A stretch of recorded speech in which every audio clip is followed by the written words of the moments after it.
Bueno, principios de tratamiento de excretas, ¿no? Y esto tiene que ver con principios de dónde se depositan las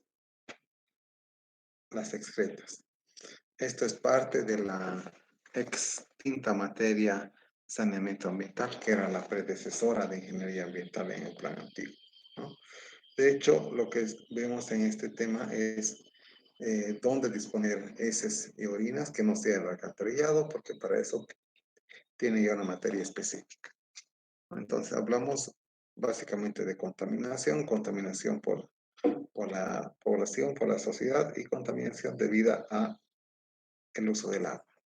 Y el uso de agua se convierte en agua residual. Cuando no se tiene mucha agua, se tienen excretas, ¿no? Entonces, el tema es principios de tratamiento de excretas y tiene que ver con dónde se disponen las excretas cuando no se tiene un sistema de alcantarillado.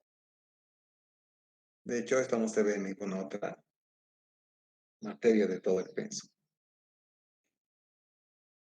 ¿Cuál es la importancia de esta temática? Es que todavía existen en nuestro país eh, poblaciones o barrios que no tienen sistema de disposición de alcantarillado, no tienen sistema de tratamiento de aguas residuales. Entonces, en general en las ciudades son asentamientos nuevos o en las áreas rurales son casas que muy posiblemente en un largo plazo no van a tener eh, sistemas de tratamiento de aguas residuales. Entonces, lo que se hace es ver cómo disponer las excretas de la mejor manera desde el punto de vista de evitar la contaminación. Entonces, para este tema nos vamos a basar en un libro que emitido el año 2010 por el Ministerio de Agua y Saneamiento Básico, que se llamaba así en su momento, que es Principios de eh, Tecnologías Alternativas de Agua y Saneamiento. Está en la plataforma académica, creo que se los he mostrado el día de ayer. Entonces, lo primero que vemos es un marco conceptual, es decir, dónde se aplica, cómo se aplican estos principios, pero también tenemos que eh, explicar que nos estamos basando en lo que es sostenibilidad. Y sostenibilidad básicamente eh, está vinculado a la duración en el tiempo de un servicio o duración en el tiempo de alguna actividad. Entonces, primero lo que vamos a escuchar, lo que vamos a avanzar, está basado en lo que es la guía técnica de diseño de proyectos de agua y saneamiento con tecnologías alternativas. Podríamos entrar, que básicamente es esta guía que, como les dije, se encuentra en la plataforma académica. Y aquí tiene que ver con sistemas de agua y sistemas de aguas residuales. Y lo que vamos a ver es la parte de sistemas de aguas residuales o de saneamiento.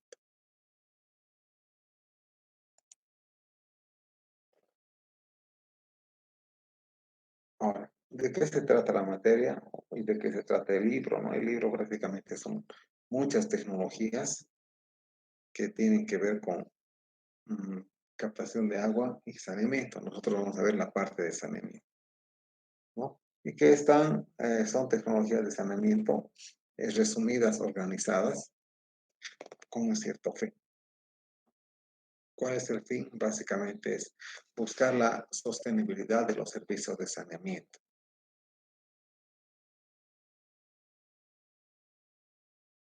Entonces, ¿cómo vemos las partes de lo que son sistemas de saneamiento que vamos a ver como soluciones a lo que son eh, falta de saneamiento, pero dar la solución que sea sostenible, o sea, una solución duradera en el tiempo. Ahora, también en esta guía, y he copiado esto de la guía, que se enfatiza que muchas de las tecnologías están vinculadas al cambio climático, ¿no? El cambio climático tiene que ver con, en algunas zonas no va a haber agua o va a haber escasa agua. Por eso las tecnologías que vamos a ver, al menos las primeras, no necesitan agua. Entonces, lo ideal es que las tecnologías que se utilicen para tratar desechos, en este caso desechos humanos, utilicen cuanto menos recursos posible.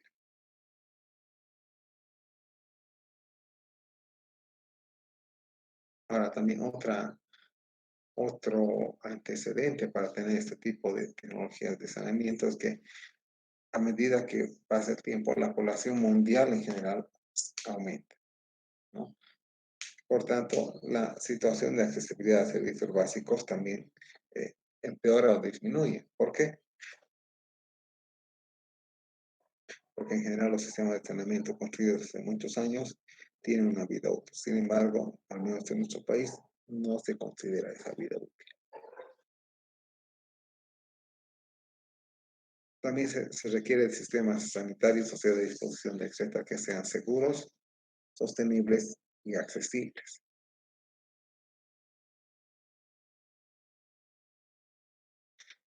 Hemos hablado de sostenibilidad y empezamos con el primer concepto, ¿no? ¿Qué es sostenible? Sostenible no tiene una definición directa ni fácil, pero sí hay varias definiciones que ayudan a entender lo que es sostenible.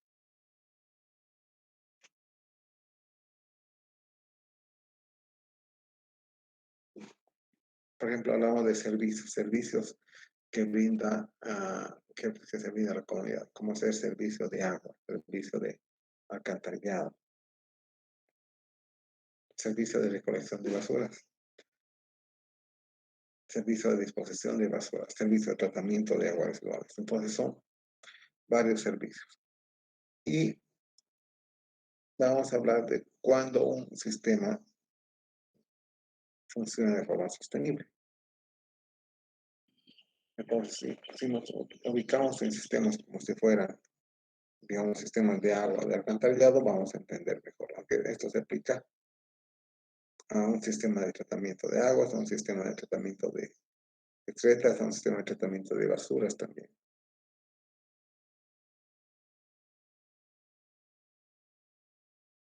Entonces, hay varias características para que un servicio sea considerado sostenible. Y el primero, uno de los primeros es que el servicio funcione de manera apropiada. Funciona de manera apropiada es que no tenga daños. Un sistema de alcantarillado es sostenible cuando no tiene rebalses, porque tener rebalses ya es una forma inadecuada de funcionar. También mm, cuando no pierde agua, ¿no? O cuando no tiene sus partes dañadas. Claro. El servicio es sostenible cuando provee el servicio para el cual fue planificado, incluyendo, dependiendo del tipo de sistema, ¿no? Cantidad y calidad del agua potable. Y también fácil y o adecuado acceso a los servicios de agua y saneamiento. Continuidad, confiabilidad. Entonces, un sistema es sostenible cuando un servicio, ¿no? Cuando funciona o cuando provee el servicio para el cual fue creado, tanto en cantidad como en calidad, si fuera de agua potable. También el servicio es sostenible cuando funciona de forma ininterrumpida. ¿Cuánto tiempo? Todo el tiempo que sea previsto que va a durar la infraestructura.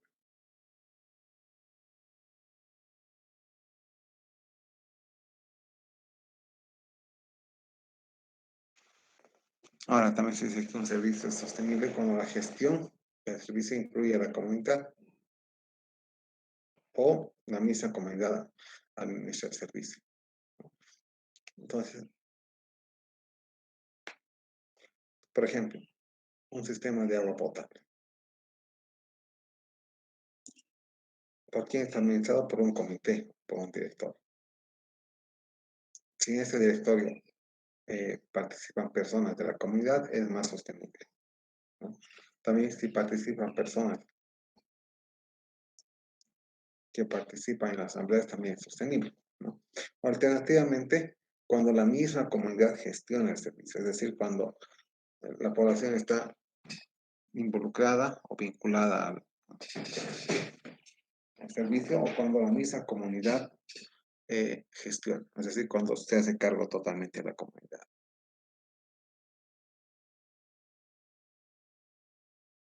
Ahora también se dice que un sistema es sostenible cuando tiene bajos costos de operación y mantenimiento.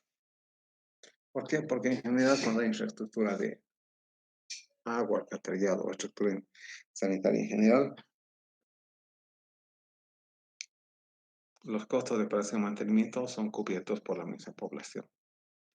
Pero si es que lo que se genera no cubre esos costos, pues no es sostenible, va a ir a la bancarrota muy posiblemente.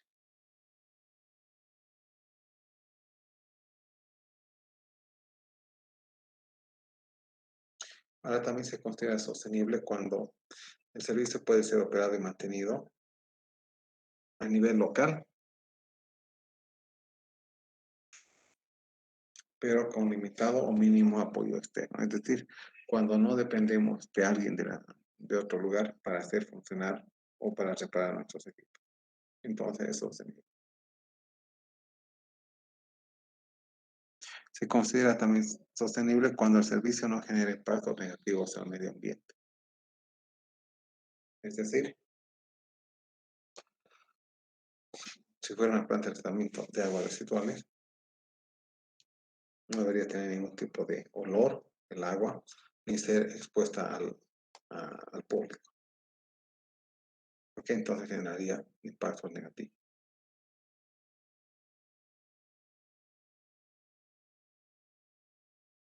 Ahora también se dice que es sostenible cuando la cultura está en armonía con la tecnología a ser aplicada. También cuando la operación y mantenimiento en costos está de acuerdo con la cultura y con la capacidad de la comunidad. Y esto tanto a nivel de construcción, operación, mantenimiento y otro. Entonces lo que dice que es sostenible cuando mm, la tecnología está en armonía con la cultura y capacidad financiera. ¿Qué significa? Que si hablamos de agua doméstica, si el pozo necesita el agua que sea tratada antes del pozo, entonces se construye una pequeña planta de tratamiento y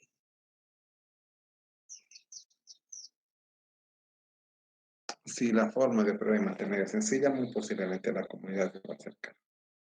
Pero si es un poco complicado, entonces la comunidad va a buscar a una persona que se lo haga funcionar, pero que se lo mantenga regularmente cada mes, digamos. Pero eso ya es un costo mayor. Ahora, vamos a hablar de lo que son factores de sostenibilidad. Factores de sostenibilidad son aquellos factores que influyen de gran manera en lo que es la eh, sostenibilidad de un sistema. Por ejemplo,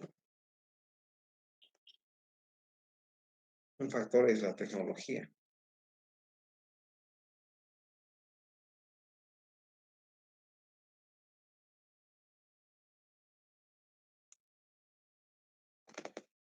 Cuanto la tecnología sea más sencilla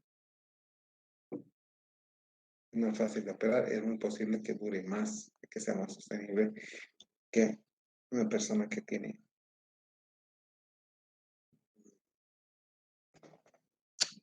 tintes de cabellos o de ojos muy cambiantes. El otro factor de la sostenibilidad es eh, la tecnología, habíamos dicho, que tiene que ver con el reconocimiento de la tecnología local.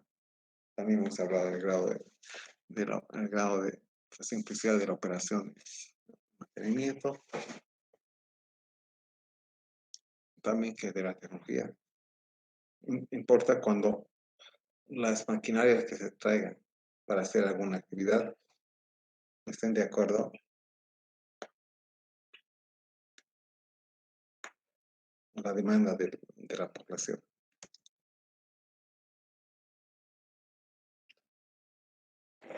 También es importante la tecnología como factor de sostenibilidad porque tiene que ver con personas que operen y mantengan los sistemas de tratamiento de aguas residuales o sistemas de residuos, ¿no?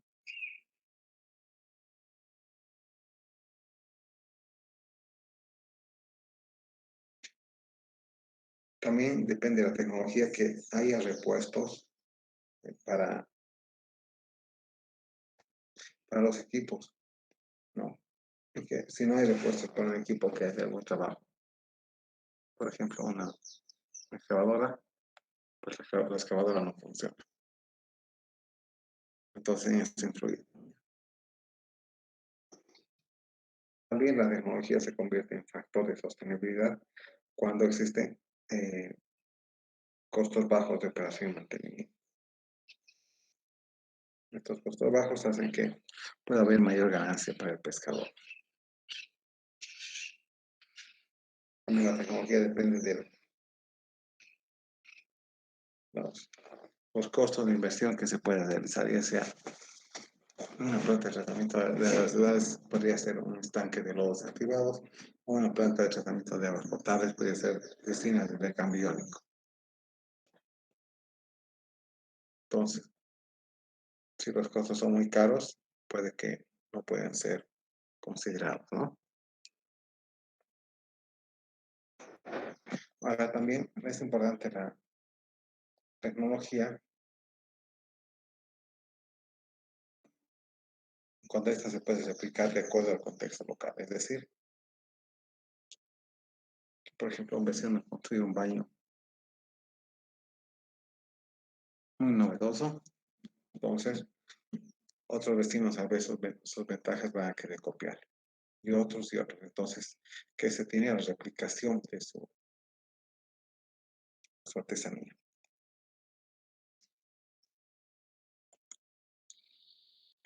Otro factor de sostenibilidad tiene que ver con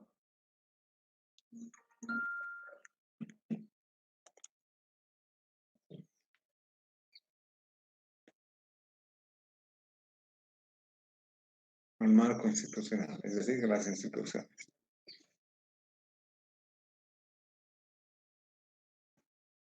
La, la influencia de la tecnología tiene que ver en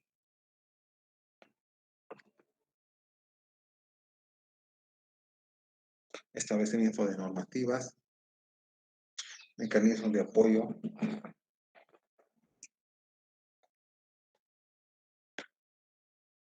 también el marco institucional tiene que ver con las responsabilidades de las políticas de las instituciones a nivel local, departamental y especialmente en lo referido a la dotación de aguas y alcantarillado.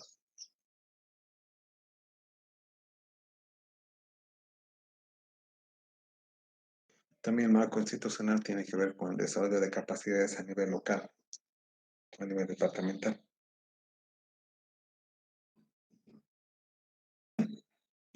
También el marco institucional articula los niveles local, departamental y nacional sobre la implementación de políticas y estrategias, monetaria, regulación y asistencia técnica.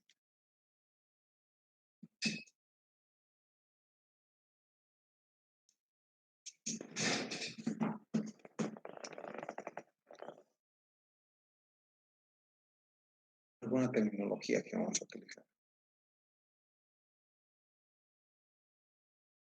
es el agua potable. Se considera aquella que por sus características organolépticas, físicas, químicas, radioactivas y microbiológicas es apta para el consumo humano y cumple con esta ley establecida en la ley 1512.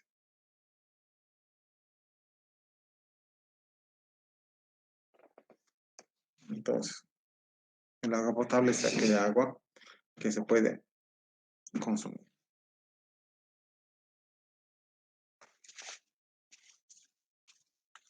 y que cumple con las normas de agua potable NB512. Es agua segura. Es aquella que por sus características distintas de físicas, químicas, organolépticas, radioactivas y otras, no se considera apta para consumo humano.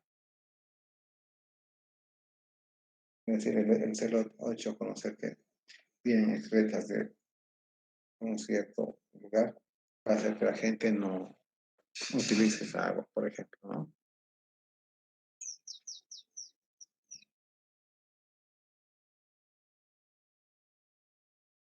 Son la diferencia entre agua apta y agua potable es que el agua apta considera el agua potable y agua segura. El agua potable cumple con la norma NB512. El agua segura no cumple, pero puede ser tomada. Ahora bien, ¿qué son las aguas negras?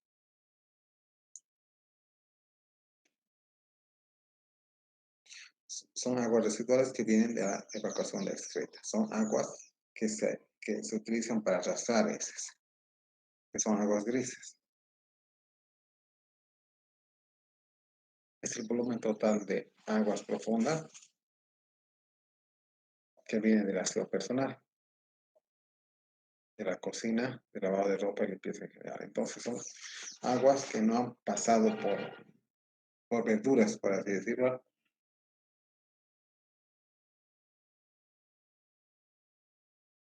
y que son aguas que tampoco han pasado con contacto con heces.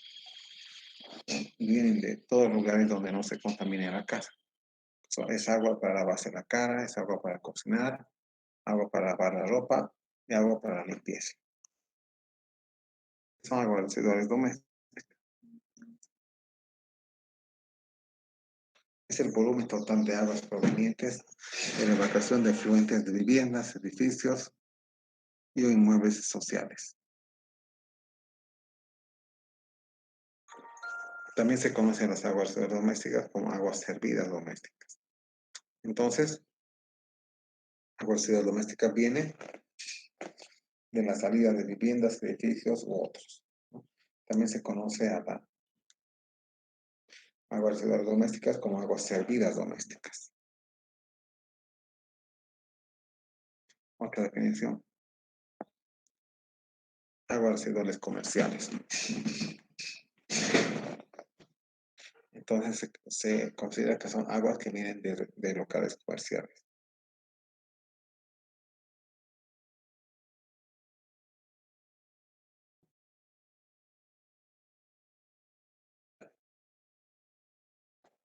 Vamos a hablar de algunos parámetros, como hacer la demanda bioquímica de oxígeno,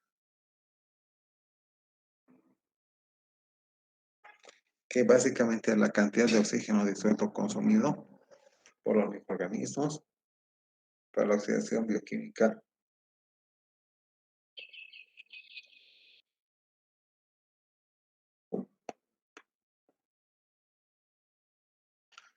O sea, la materia orgánica que está contenida en las aguas residuales. Son los biosólidos. Los biosólidos son el material que es producto de la estabilización de lodos fecales y que produce beneficios al medio ambiente a través de su reuso. Por favor.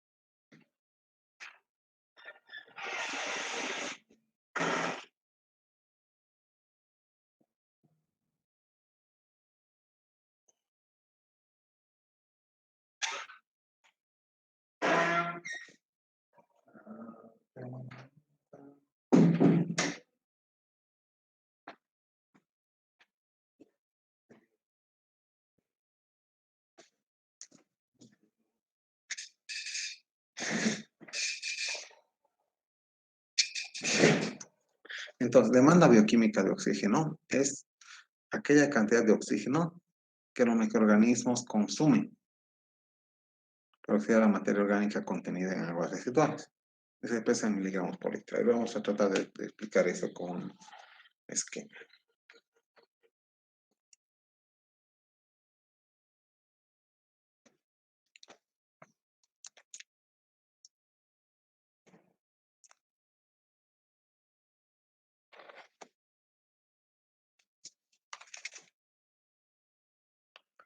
Entonces, si bien tenemos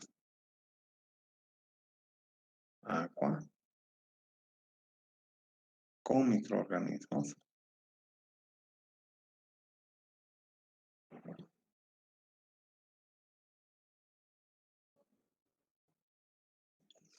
estos consumen oxígeno.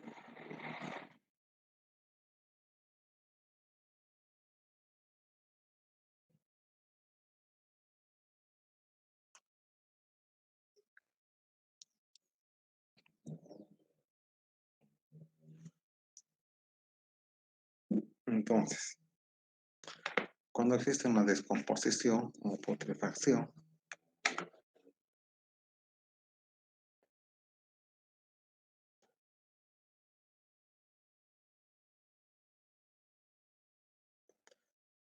los organismos requieren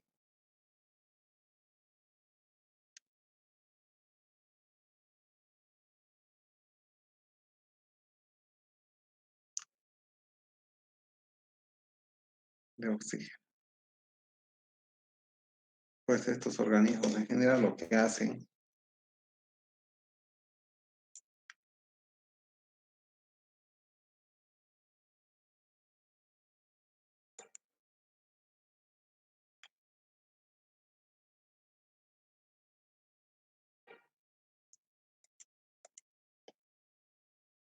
entonces esos organismos requieren oxígeno. ¿Y de dónde sacan oxígeno? Pues del agua. Toda agua natural tiene algo de oxígeno. Pero si tenemos materia descompuesta, por ejemplo, un pedazo de plátano en un balde, ¿qué es lo que va a pasar?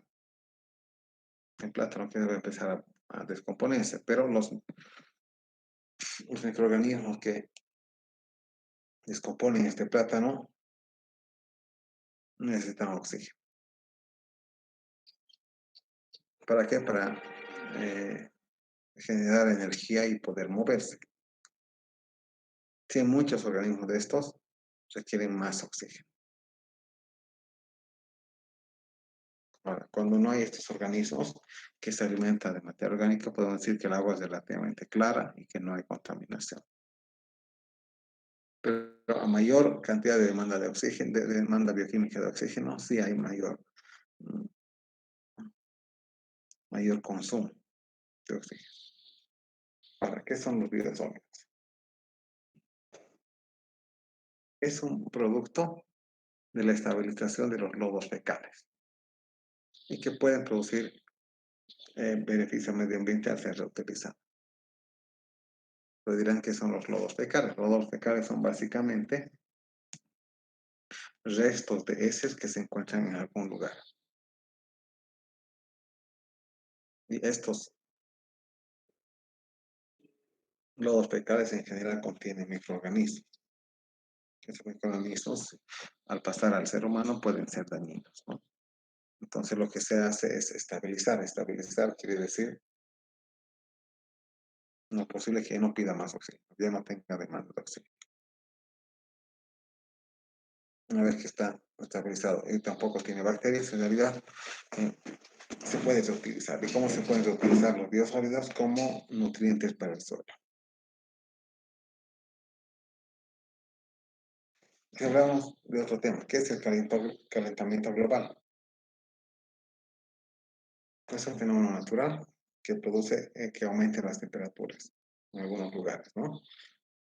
Y se da porque existen actividades del hombre que generan gases de efecto invernadero y también dióxido de carbono o metano. Entonces recordemos que este libro es del año 2010. Ya en una primera versión mencionaba lo mismo, es decir, que ya este tema del calentamiento global es bastante conocido. Ahora, ¿qué es compost? Básicamente es un producto que viene de la descomposición orgánica de lodos fecales.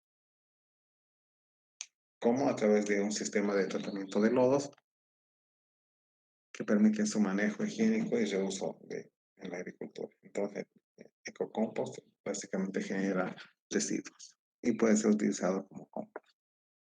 ¿Qué son las excretas? Un conjunto de heces y orinas producidos por el ser humano, pero que no se mezclan con agua para su evacuación.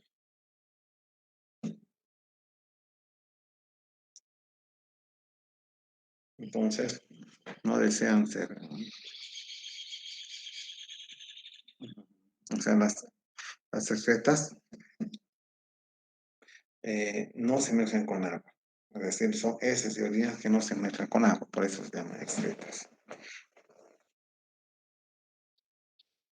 Son los lodos fecales, alguien había preguntado hace un rato. Son sólidos que se producen por la digestión de los sistemas de saneamiento. ¿Dónde se ve eso? En las cámaras las cámaras de los pozos sépticos.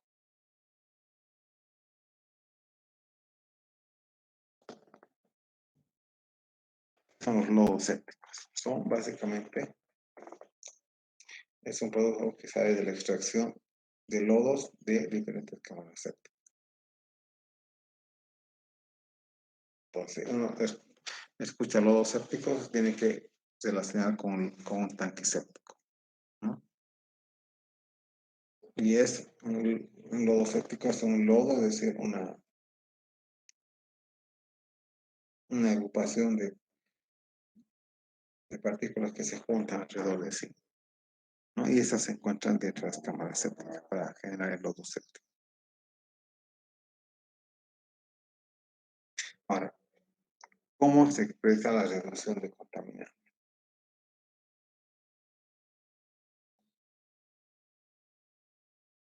La reducción de contaminantes se expresa en unidades logarítmicas, así se entiende mejor. Es decir, muchas veces el hablar de porcentaje de la hemoglobina no es tan coherente para algunos componentes.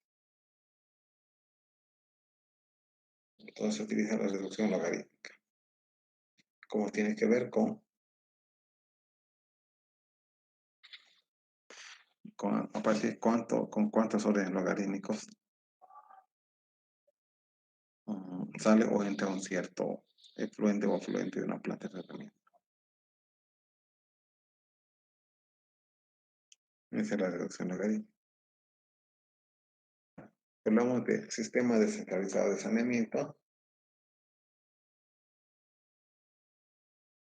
Son básicamente el intento de construir sistemas de baño en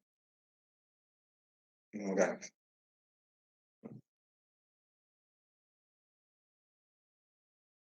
Entonces, el sistema descentralizado permite que uno tenga una planta de tratamiento por barrio o varias plantas de tratamiento por ciudad, de tal manera que solamente una planta no se colmate y las otras sigan funcionando.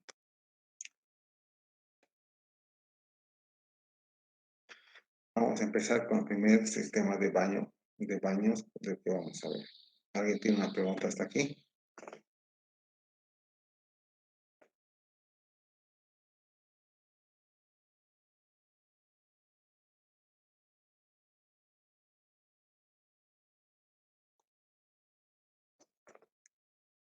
¿Alguien tiene alguna pregunta hasta aquí?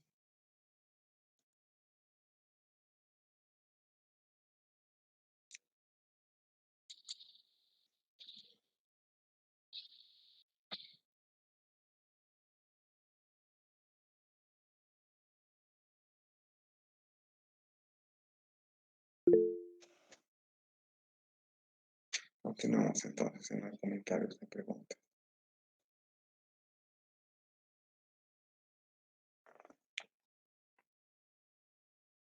Entonces, ¿en qué consiste el baño secuoide o ventilado? Que aquí un esquema pequeño.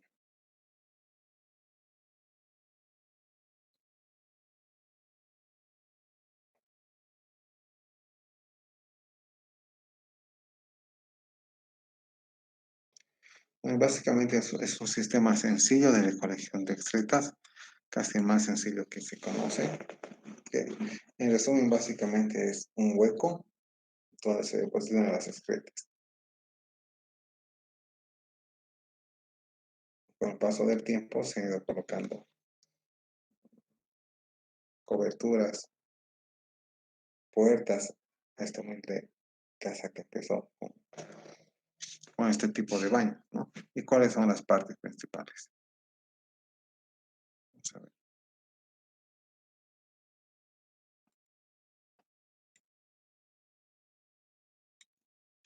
Si este es el esquema de un corte de una letrina, un baño ecológico, ¿cuáles son sus partes principales? ¿No? Es un hueco, es una caseta, una puerta, un local es algo que sirve para soportar a las personas cuando están cerca de un tanque séptico, ¿no? Tiene además la característica de que tiene un tubo de ventilación de 4 o 6 pulgadas y por seguridad lo que se hace en los primeros 30 centímetros se recubre con ladrillos, ¿no? Otra característica es que mm, tenemos lo que es una chimenea y esa es la cabeza de la chimenea, ¿no? La idea de que tenga la malla metálica es para que no entren insectos y los que hay mueran en el lugar.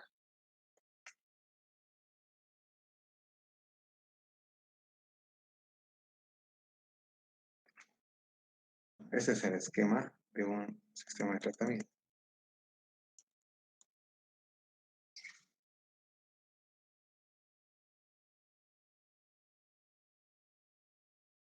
Entonces vamos a tratar de entender cómo funciona el baño seco de hoyo ventilado sin desvío de orina.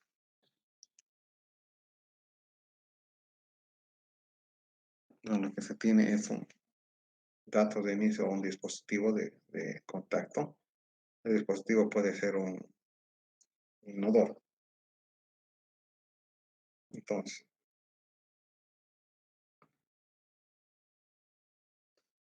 tenemos las heces fecales y la orina que van juntos.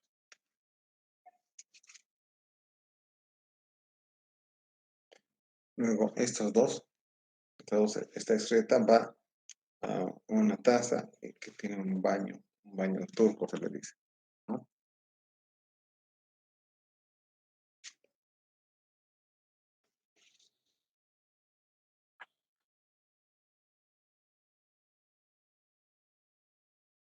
Luego de un tiempo de haber hecho uso del pozo del tanque séptico, saca el lodo fecal.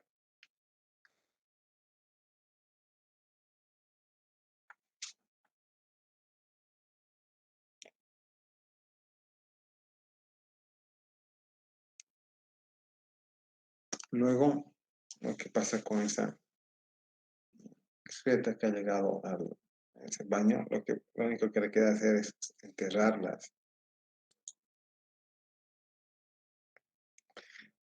los respaldos, digamos, o enterrar los lodos, ¿no? Entonces los lodos, una vez que pasen, una vez que lleguen a este hueco, se empiezan a acumular y deben ser enterrados. Por otro lado, el, por otro lado, la orina puede ser utilizada también para otros fines, pero básicamente dentro de lo que es el contexto normal, el lodo focal, el lodo local, el lodo focal formado debe ser enterrado.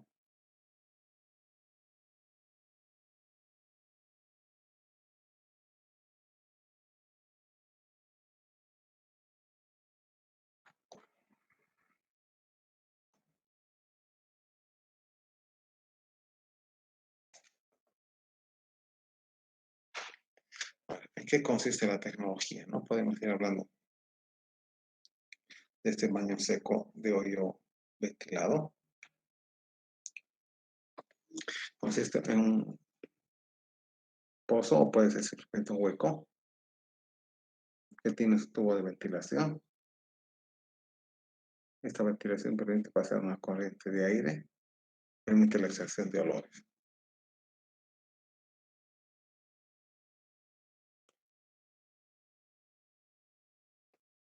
Entonces, el hoyo o el hueco recibe las excretas. ¿Para qué? Para almacenarlas en su cuerpo y aislarlas de otras fuentes de agua.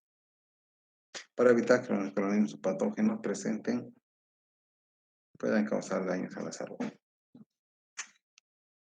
Ahora, el viento circula por la parte superior de la caseta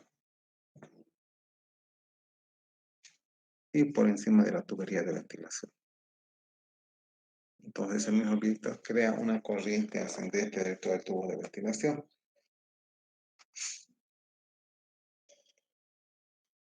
Y de esta manera los olores se van hacia la parte de arriba. Ahora, ¿por qué está formada la estructura de un pozo en sí mismo? ¿No? Está formada por el pozo, propiamente dicho, la plataforma, el tubo de ventilación y la caseta. Esto es lo mínimo que tendría que haber.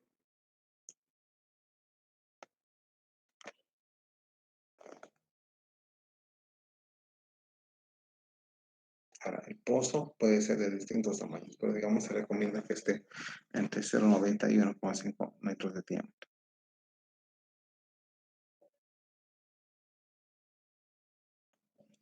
Ahora, si volvemos a lo que es el mismo,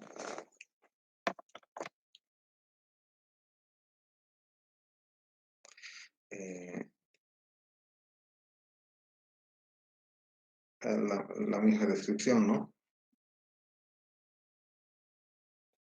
Lo ideal es que el fondo del baño seco, ventilado, esté lejos, por lo menos a 30 metros de un pozo. Y también a no menos de 2,5 metros sobre el nivel freático. Recuerden que el nivel freático es la, la altura medida desde el suelo hacia abajo, en el cual se encuentra agua. Ese es el nivel freático.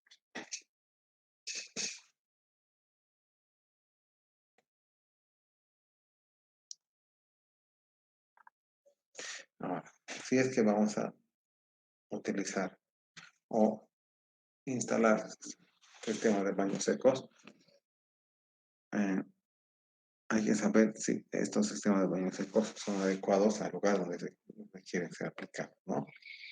Por ejemplo, esos baños secos pueden ser aplicados en escuelas y viviendas rurales.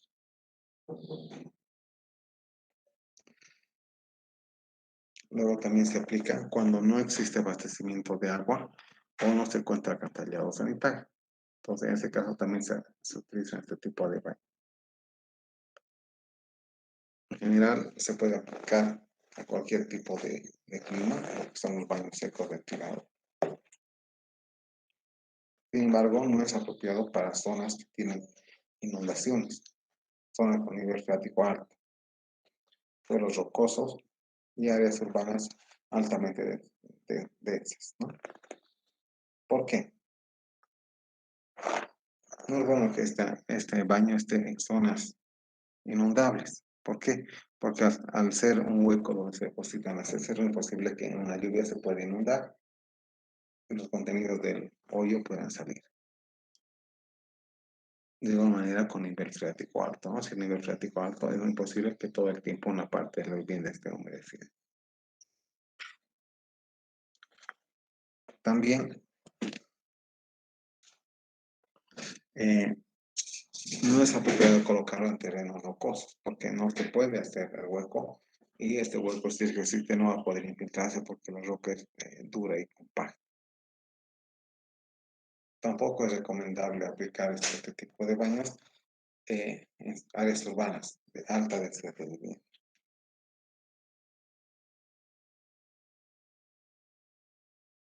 Porque en áreas urbanas eh, se puede fomentar el no uso del saneamiento. Además, al no haber utilizado nunca el uso que se le da a la gente es más intensivo al principio. Ahora también este tipo de baños es bueno para áreas de altiplano, valles y llanos. Vamos a ver un poquito del primer sistema. Sistema de baño seco ventilado con desvío de orina, es decir, un sistema similar al anterior, pero donde la orina se puede desviar a otro lugar.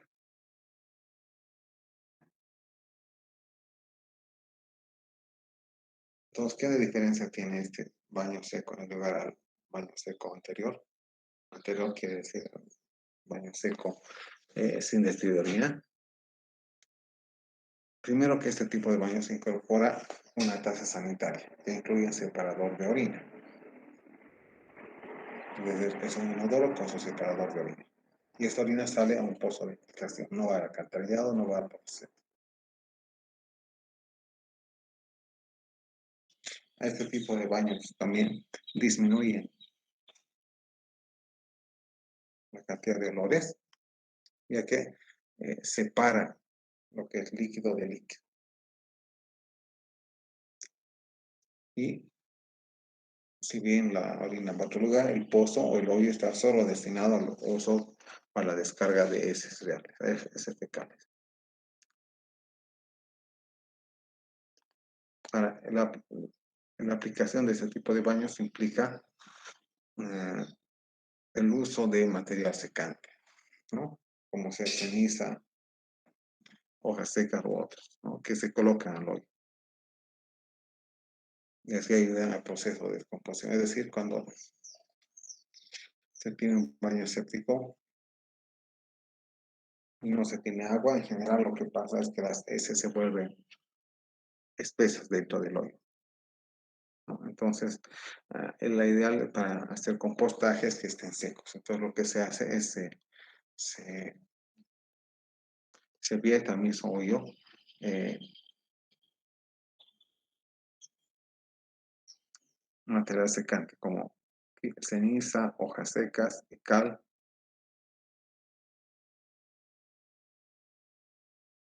De esa manera mejoran las condiciones de obtención de oxígeno de las primeras heces y ayuda a la eliminación de patógenos. ¿Cómo funciona el baño seco de ventilado? Aquí tenemos su esquema. Vamos a intentar entender.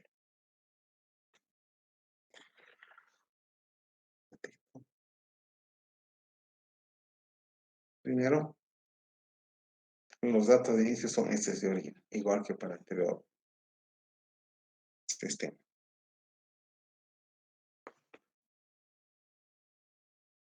¿Cuál es el artefacto de uso intermedio? O el uso, o sea, que está entre lo que es la disposición final y la generación, pues es el inodoro. Entonces, en este caso, ¿cuáles son los productos también, ¿no? Son heces y orina. Las heces van al baño seco, hoyo ventilado, luego se convierte en lodo fecal y luego se entierra. Sin embargo, la orina va a otro conducto. Hemos dicho que se separa la orina de las heces en este tipo de baño. En general puede ser infiltración o puede ser también generación de fertilizantes en la orina.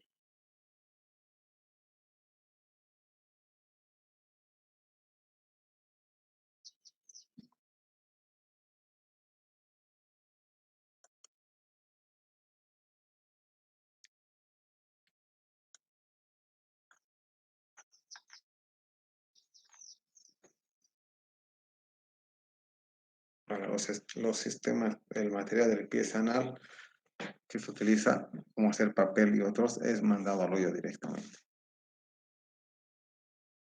Ahora, los hoyos en general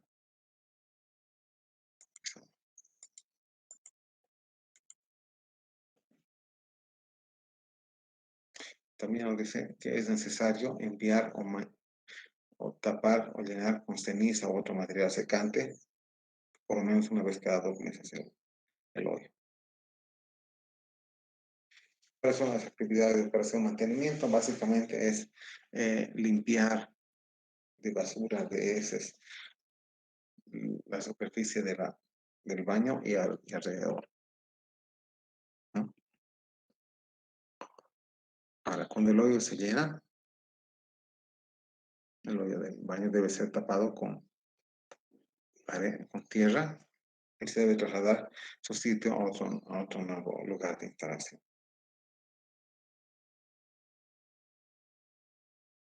Y las principales tareas de operación y mantenimiento de este tipo de baños son las siguientes, ¿no? Luego de cada uso, echar cal para que se seque. Luego, si es posible, implementar un lugar donde la orina se desvía. Así las heces van a tener menos olor.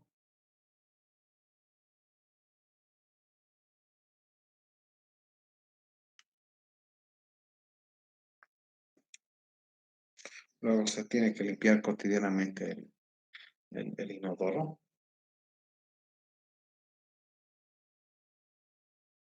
frecuentemente. ¿Cuáles son las principales actividades de operación y mantenimiento de este tipo de baño? La limpieza, es decir, se debe limpiar diariamente el interior de la caseta y el área adyacente al baño. ¿Por qué? Porque van a aparecer moscas, porque se puede ensuciar más. Entonces, debe ser limpiado cada día, el interior y el exterior.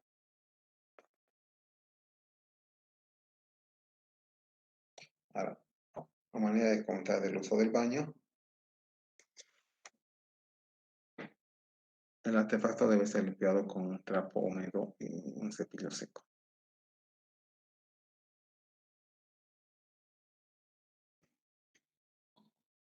Luego tenemos uso del inodoro ecológico, tenemos mantenimiento de la infraestructura, es revisar qué cosa se ha dañado básicamente en la infraestructura.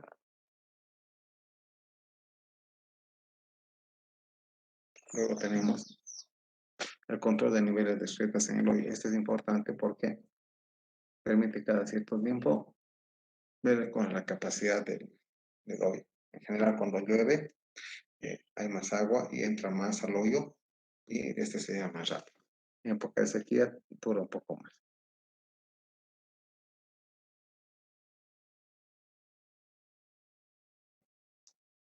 Bueno, vamos a ver algo de ventajas y desventajas.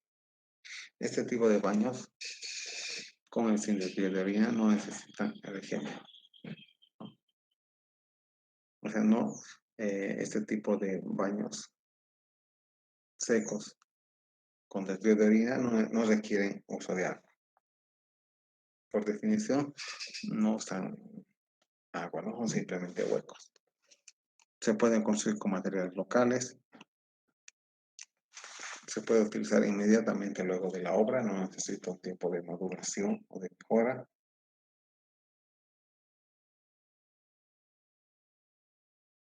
En general se requiere un espacio relativamente pequeño para construir este tipo de baños. La construcción puede ser hecha por los mismos beneficiarios cuando hay alguien que les oriente. También se puede copiar, se puede replicar, por eso también es algo abierto, ¿no? Ahora, también se ha visto que los patógenos se inactivan cuando el tiempo de cuando el tiempo de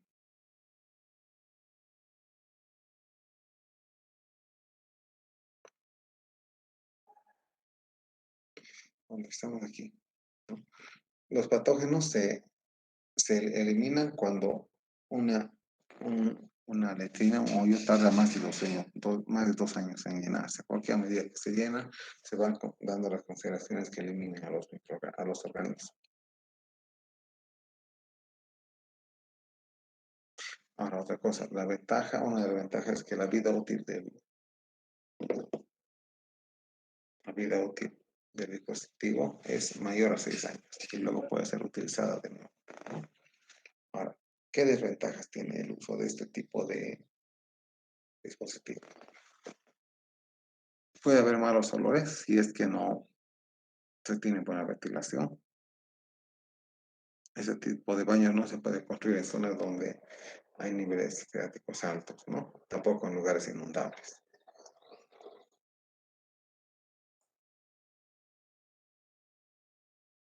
Este tipo de baños tiene la potencialidad de contaminar los acuíferos, porque en algunos lugares los acuíferos son muy cercanos a la superficie. Tampoco se pueden construir este tipo de baños en suelo rocoso. Ahora, como solución temporal es una vez que se ha llenado una de las, ha llenado el hoyo, entonces la caseta debe ser trasladada a otro lugar. Entonces vamos a quedar hasta aquí. Yo les recomiendo que lean el texto, por favor, de baños secos, baños sin.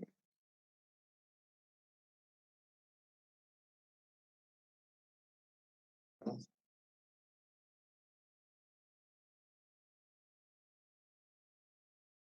Estamos donde estamos.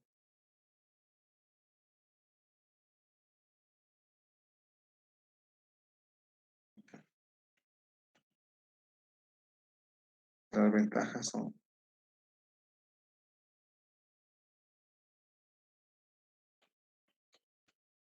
que básicamente, vamos a ver,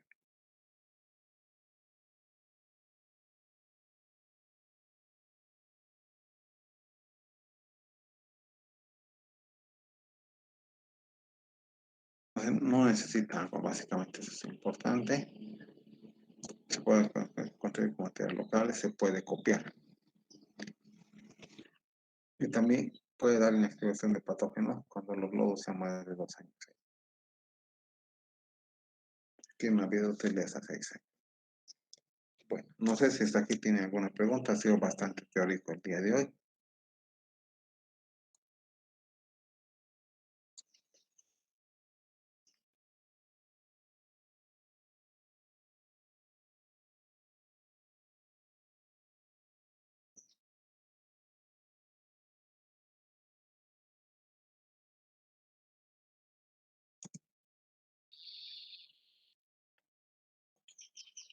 Si no hay preguntas, quedamos aquí. Mañana le doy el cronograma de salida al campo.